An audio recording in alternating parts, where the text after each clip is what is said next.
स्वागत है आप सभी का एक और वीडियो में। हम लोग पढ़ रहे थे जीके प्रैक्टिस सेट जो कर रहे थे टॉपिक वाइज, उसका आज ये तीसरा वीडियो है।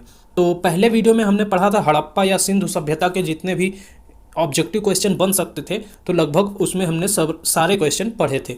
दूसरे वीडियो में हमने पढ़ा वैदिक सभ्यता के बारे में और उसके 30 इंपॉर्टेंट क्वेश्चन को सॉल्व किया। आज हम उसके आगे 30 और क्वेश्चन जो है, आज हम ऑब्जेक्टिव 30 और क्वेश्चन सॉल्व करते हैं। तो कल हमने 30 वीडियो देखा था, तो आज की जो वीडियो है ये भी काफ़ी ज़्यादा इंपॉर्टेंट होने वाले। जितने भी क्वेश्चन हैं सभी एग्ज़ाम के लिए इंपॉर्टेंट है, क्योंकि जितने भी क्वेश्चन लिए गए हैं सभी किसी न किसी एग्ज़ाम में आए हुए क्वेश्चन लिए गए हैं। तो चलिए देर ना करते हुए वीडियो को करते हैं स्टार्ट। तो हमने कल ये सारे क्वेश्चन पढ़ लिए थे, 30 तक के क्वेश्चन, यानी यहाँ तक क्वेश्चन कल हमने पढ़ा था। अब चलिए इसके आगे शुरुआत करते हैं आज के वीडियो की। इससे पहले यदि आप चैनल पर नए हैं तो चैनल को सब्सक्राइब कीजिए और अधिक से अधिक दोस्तों में शेयर कीजिए। तो चलिए शुरुआत करते हैं। आज की वीडियो का जो पहला क्वेश्चन है वह है कि किस काल को अछूत की अवधारणा,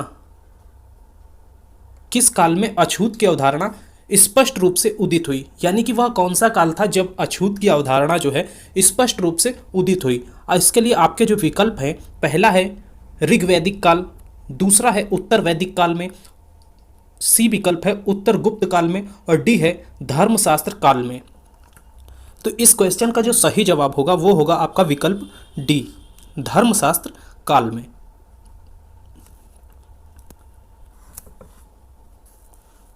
चलिए नेक्स्ट क्वेश्चन। नेक्स्ट क्वेश्चन है एशिया माइनर स्थित बोगाजकोई का महत्व इसलिए है कि, बोगाजकोई ये एक महत्वपूर्ण स्तंभ लेख है, इसे याद रखिएगा आप लोग। तो यह जो बोगाजकोई स्तंभ लेख है यह क्यों महत्वपूर्ण है, ऐसा पूछा गया है। तो इसके लिए जो विकल्प है वो दिया गया है। ऑप्शन ए है कि वहाँ जो अभिलेख प्राप्त हुए उनमें 4 वैदिक देवताओं इंद्र, वरुण, मित्र और नासत्य का उल्लेख मिलता है। बी ऑप्शन कह रहा है कि मध्य एशिया व तिब्बत के बीच एक महत्वपूर्ण व्यापारिक केंद्र था, तो ये तो गलत है। वेद के मूल ग्रंथ की रचना हुई थी, ये भी गलत है। और फिर इनमें से कोई नहीं, तो ये भी गलत है। तो हमारा जो ऑप्शन सही हो जाएगा वो होगा हमारा ऑप्शन ए, यानी कि एशिया माइनर स्थित बोगाजकोई जो स्तंभ लेख है इसका महत्व इसलिए है क्योंकि वहाँ से जो अभिलेख प्राप्त हुए उनमें 4 वैदिक देवताओं इंद्र, वरुण, मित्र और नासत्य का उल्लेख मिलता है। तो यहाँ से इस क्वेश्चन का जो सही जवाब होगा आप लोग का विकल्प ए होगा। चलिए अब आते हैं हम नेक्स्ट क्वेश्चन पे, अपने अगले क्वेश्चन पे आते हैं। और अगला क्वेश्चन कह रहा है कि गायत्री मंत्र देवी सावित्री को संबोधित किस पुस्तक में मिलता है, यानी कि ये कह रहा है कि गायत्री मंत्र का उल्लेख किस पुस्तक में है, जो किसको समर्पित है, गायत्री मंत्र देवी सावित्री को समर्पित है। तो यह कौन से पुस्तक में है, इसके लिए जो आपके ऑप्शन है, ऑप्शन ए है ऋग्वेद, ऑप्शन बी है यजुर्वेद, ऑप्शन सी है उपनिषद और ऑप्शन डी है भगवत गीता। तो बताना है कि गायत्री मंत्र का उल्लेख किस पुस्तक में है। तो जो सही जवाब होगा इस क्वेश्चन का वो हो जाएगा आपका ऑप्शन ए ऋग्वेद। तो गायत्री मंत्र जो किसको, देवी सावित्री को समर्पित है, इसका उल्लेख कौन सी पुस्तक में है, तो आप यहाँ से बता सकते हैं ऋग्वेद में है। तो इस क्वेश्चन के लिए जो सही जवाब होगा आपका विकल्प ए हो जाएगा। नेक्स्ट क्वेश्चन, अगला है क्वेश्चन कि न्याय दर्शन को प्रचारित किया था, यानी जो न्याय दर्शन था उसको किसने प्रचारित किया था। आपके ऑप्शन है चरवाक ने, गौतम ने, कपिल ने और जैमिनी ने। तो इस क्वेश्चन का सही जवाब आपको जो बताना है, न्याय दर्शन को किसने को प्रचारित किया था, यानी कि किसने न्याय दर्शन को प्रचारित किया। तो इस क्वेश्चन को जो सही जवाब है वो होगा आपका विकल्प बी, गौतम ने। तो न्याय दर्शन को प्रचारित किसने किया, गौतम ने। तो यहाँ से इनको याद रखना है। चलिए नेक्स्ट क्वेश्चन पे हम आते हैं। और अगला क्वेश्चन है प्राचीन भारत में निष्क से जाने जाते थे, यानी कि निष्क किसे कहा जाता था, ऐसा पूछा गया है। तो इसके लिए विकल्प है ए है स्वर्ण आभूषण, बी है चांदी के सिक्के, सी है तांबे के सिक्के और इसका एक ऑप्शन जो है वो प्रिंट मिस्टेक हो गया है, यहाँ पे डी एक ऑप्शन था। तो ऑप्शन डी है गायें। यानी कि ऑप्शन ए है स्वर्ण आभूषण, ऑप्शन बी जो है वह है चांदी के सिक्के, ऑप्शन सी है तांबे के सिक्के और ऑप्शन डी जो है वह है गायें। तो इस क्वेश्चन का जो सही जवाब है कि निष्क के नाम से कौन जाना जाता था, तो जो सही विकल्प है इसके लिए वो हो जाएगा आपका विकल्प ए, स्वर्ण आभूषण जो थे वह निष्क नाम से जाने जाते थे। तो यहाँ से इसे आप याद रखेंगे। चलिए नेक्स्ट क्वेश्चन पर आते हैं। योग दर्शन के प्रतिपादक हैं, बताना है कि योग दर्शन का प्रतिपादक कौन है। ए पतंजलि, बी गौतम, सी जैमिनी और डी शंकराचार्य। तो इनमें से बताना है योग दर्शन का प्रतिपादन किसने किया। तो इस क्वेश्चन के लिए जो सही जवाब होगा आपका हो जाएगा विकल्प ए, पतंजलि ने।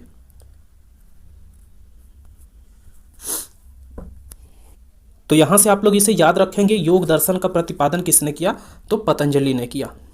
चलिए नेक्स्ट क्वेश्चन पर आते हैं। और अगला क्वेश्चन जो है उपनिषद पुस्तकें हैं, यानी कि बताना है जो उपनिषद पुस्तकें हैं वह किस पर आधारित हैं। तो ए धर्म पर, बी है योग पर, सी है विधि पर और डी है दर्शन पर। तो इस क्वेश्चन का जो सही जवाब होगा यानी कि उपनिषद पुस्तकें जो हैं वह किस पर आधारित हैं, तो विकल्प डी यहाँ से सही हो जाएगा। ये पुस्तकें किस पर आधारित हैं, दर्शन पर आधारित हैं। नेक्स्ट क्वेश्चन है, अगला है आरंभिक वैदिक साहित्य में सर्वाधिक वर्णित नदी है। इसके लिए जो आपके विकल्प हैं ए सिंधु है, बी शतुद्री है, सी सरस्वती है और डी फिर गंगा है। तो बताना है सर्वाधिक वर्णित नदी कौन सी है। तो इस क्वेश्चन का जो सही जवाब हो जाएगा वो हो जाएगा आपका विकल्प ए, यानी कि सिंधु नदी जो है वह वैदिक साहित्य में सर्वाधिक वर्णित नदी है। नेक्स्ट है उपनिषद काल के राजा अश्वपति शासक थे, यानी कि पूछा है कि उपनिषद काल में जो राजा अश्वपति थे वह कहाँ के शासक थे। ऑप्शन ए है काशी, ऑप्शन बी है केकय के, ऑप्शन सी पांचाल के, ऑप्शन डी विदेह के। तो जो सही जवाब है इस क्वेश्चन का वो हो जाएगा यहाँ से आपका ऑप्शन बी, केकय के। तो अश्वपति कहाँ के शासक थे, केकय के। तो इस क्वेश्चन को याद रखना है यहाँ से।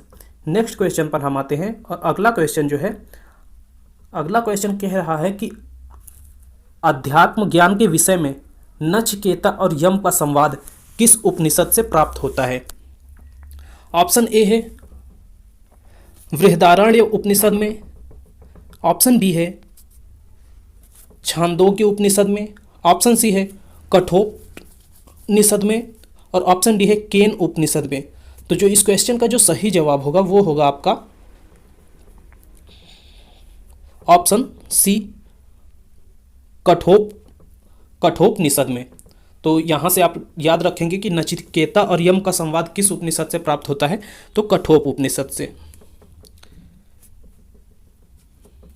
नेक्स्ट है वैदिक नदी कुंभा काबुल का स्थान कहाँ निर्धारित होना चाहिए। इसके लिए जो आपके विकल्प हैं ए अफगानिस्तान में, बी चीनी तुर्किस्तान में, सी कश्मीर में और डी पंजाब में। तो इस क्वेश्चन का जो सही जवाब हो जाएगा वो हो जाएगा आपका ऑप्शन ए अफगानिस्तान में, यानी कुंभा जो वैदिक नदी जो कुंभा है उसका स्थान कहाँ निर्धारित होना चाहिए, अफगानिस्तान में। नेक्स्ट क्वेश्चन पे आते हैं। नेक्स्ट है कि कपिल मुनि द्वारा प्रतिपादित दार्शनिक प्रणाली है, यानी कपिल मुनि ने कौन सी दार्शनिक प्रणाली प्रतिपादित की। तो पूर्व मीमांसा, सांख्य दर्शन, सी है न्याय दर्शन और डी है उत्तर दर्शन। तो इस क्वेश्चन का जो सही जवाब हो जाएगा आपके लिए वह हो जाएगा ऑप्शन बी सांख्य दर्शन। तो कपिल मुनि ने किसका प्रतिपादन किया, सांख्य दर्शन का। नेक्स्ट क्वेश्चन कह रहा है कि भारत के किस स्थल की खुदाई से लौह धातु के प्रचलन के प्राचीनतम प्रमाण मिलते हैं। तो इसके लिए जो ऑप्शन है ए है तक्षशिला, बी है अतरंजी खेड़ा, सी है कौशाम्बी और डी है हस्तिनापुर। तो इस क्वेश्चन का जो सही जवाब हो जाएगा वह हो जाएगा आपका ऑप्शन बी अतरंजी खेड़ा। तो इस क्वेश्चन को याद रखना है, यहाँ से क्या प्राप्त हुए, इस स्थल की खुदाई से लौह धातु के प्रचलन के प्राचीनतम प्रमाण मिले। नेक्स्ट क्वेश्चन है कि निम्नलिखित में से किसका संकलन ऋग्वेद पर आधारित है। यजुर्वेद, बी सामवेद, सी अथर्ववेद और डी है इनमें से कोई नहीं। तो बताना है कि जो किसका संकलन है जो ऋग्वेद पर आधारित है। तो इस क्वेश्चन का जो सही जवाब हो जाएगा वो हो जाएगा ऑप्शन बी सामवेद जो है इसका संकलन ऋग्वेद पर आधारित है। नेक्स्ट क्वेश्चन पे हम आते हैं। नेक्स्ट क्वेश्चन कह रहा है कि निम्नांकित में से कौन प्रस्थान त्रयी में शामिल नहीं है। तो ए है आपका भगवत गीता, भागवत, बी है भगवत गीता, सी ब्रह्मसूत्र और डी है उपनिषद। तो इस क्वेश्चन के लिए जो सही जवाब हो जाएगा वो हो जाएगा आपका ऑप्शन ए भागवत। ये क्या है, प्रस्थान त्रयी में शामिल नहीं है। नेक्स्ट है कि कर्म का सिद्धांत संबंधित है। ऑप्शन है इसके लिए न्याय से, मीमांसा से, सी है वेदांत से और डी है वैशेषिक से। तो इस क्वेश्चन का जो सही जवाब आपका हो जाएगा वह हो जाएगा ऑप्शन बी मीमांसा से, यानी कि कर्म का सिद्धांत किससे संबंधित है, मीमांसा से। नेक्स्ट क्वेश्चन है चरक संहिता नामक पुस्तक किस विषय से संबंधित है। ये क्वेश्चन काफ़ी ज़्यादा इंपॉर्टेंट है, इस पर मोस्ट इंपॉर्टेंट आप लोग लगा लीजिएगा। तो चरक संहिता जो पुस्तक है किससे संबंधित है, ए अर्थशास्त्र, बी राजनीति, सी चिकित्सा और डी है धर्म। तो इस क्वेश्चन का जो सही जवाब हो जाएगा वो हो जाएगा आपका ऑप्शन सी चिकित्सा से, यानी कि चरक संहिता जो पुस्तक है वह किससे संबंधित है, चिकित्सा से। नेक्स्ट क्वेश्चन है कि यज्ञ संबंधी विधि विधानों का पता चलता है, यानी कि यज्ञ से संबंधित जो विधि विधान है वह किसमें दिए गए हैं। तो ऑप्शन ए है ऋग्वेद में, बी है सामवेद में, सी है ब्राह्मण ग्रंथों से और डी है यजुर्वेद से। तो इस क्वेश्चन का जो सही जवाब है यज्ञ संबंधी विधि विधान का पता किससे चलता है, तो जो सही जवाब है इसका वह है ऑप्शन डी, यानी कि यजुर्वेद से। यजुर्वेद में क्या है, यज्ञ संबंधी विधि विधानों का उल्लेख मिलता है। नेक्स्ट है वैदिक युगीन सभा, यहाँ ए है गांव के व्यावसायिक लोगों की संस्था थी, यानी कि वैदिक युगीन जो सभा थी वह क्या थी, ये पूछा गया है। बी है राज दरबार होता था, सी है मंत्री परिषद थी और डी है राज्य के समस्त लोगों का राष्ट्रीय सभा थी। तो इस क्वेश्चन का जो सही जवाब होगा वो होगा आपका ऑप्शन सी मंत्री परिषद थी। तो वैदिक युगीन सभा क्या थी, एक मंत्री परिषद थी। नेक्स्ट क्वेश्चन है वैदिक युग में प्रचलित लोकप्रिय शासन प्रणाली थी, यानी कि जो प्रचलित लोकप्रिय शासन प्रणाली थी वह कैसी थी, ए निरंकुश, बी प्रजातंत्रात्मक, सी है गणतंत्र और डी है वंशानुगत राजतंत्र। तो बताना है जो शासन प्रणाली थी वैदिक युग में वह कैसी थी। तो इस क्वेश्चन के लिए जो सही जवाब हो जाएगा वह हो जाएगा सी गणतंत्र। तो यहाँ से शासन प्रणाली कैसी थी, तो गणतंत्र शासन प्रणाली थी। नेक्स्ट क्वेश्चन है आपका सबसे प्राचीन वेद कौन सा है। ये भी क्वेश्चन इंपॉर्टेंट है। जो इसके लिए विकल्प हैं ए ऋग्वेद, बी यजुर्वेद, सी सामवेद और डी अथर्ववेद। तो इस क्वेश्चन का जो सही जवाब होगा सबसे प्राचीन वेद कौन सा है, तो इस क्वेश्चन को आप सभी लोग जानते होंगे। जो ऑप्शन ए है यानी कि ऋग्वेद जो है यही सबसे प्राचीन वेद माना गया है। नेक्स्ट क्वेश्चन अगला है निम्नलिखित में से कौन भारतीय दर्शन की आरंभिक विचारधारा है। विकल्प जो है इसके लिए ए सांख्य, बी वैशेषिक, सी है मीमांसा और डी है योग। तो आरंभिक विचारधारा है कौन, भारतीय दर्शन की आरंभिक विचारधारा इनमें से कौन है। तो इस क्वेश्चन का जो सही जवाब हो जाएगा वह हो जाएगा आपका option A Sankhya. Next question है सांख्य, योग, न्याय, वैशेषिक, मीमांसा एवं वेदांत इन 6 भिन्न भारतीय दर्शनों की स्पष्ट रूप से अभिव्यक्ति हुई है। तो किसमें अभिव्यक्ति हुई है ये बताना है। ए वैदिक युग में, बी गुप्त युग में, सी कुषाण युग में और डी मौर्य युग में।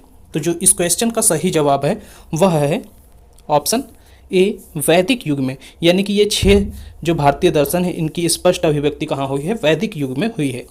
नेक्स्ट क्वेश्चन है निम्नलिखित में वह दस्तकारी कौन सी है जो आर्यों द्वारा व्यवहार में नहीं लाई गई। ए है मृद भांड, बी है आभूषण, सी है बढ़ईगिरी, डी है लुहार। तो इस क्वेश्चन का जो सही जवाब हो जाएगा वो हो जाएगा ऑप्शन डी लुहार। तो ये क्या है, आर्यों द्वारा व्यवहार में नहीं लाई गई। नेक्स्ट है किस वेद में जादुई माया और वशीकरण का वर्णन मिलता है। ये क्वेश्चन भी काफ़ी इंपॉर्टेंट है, यहाँ भी इंपॉर्टेंट लगा लीजिएगा। तो जो इसके लिए विकल्प है ए ऋग्वेद, बी यजुर्वेद, सी सामवेद और डी अथर्ववेद। तो किसमें जादुई माया और वशीकरण का वर्णन मिलता है, इसके लिए जो सही जवाब है वह हो जाएगा आपका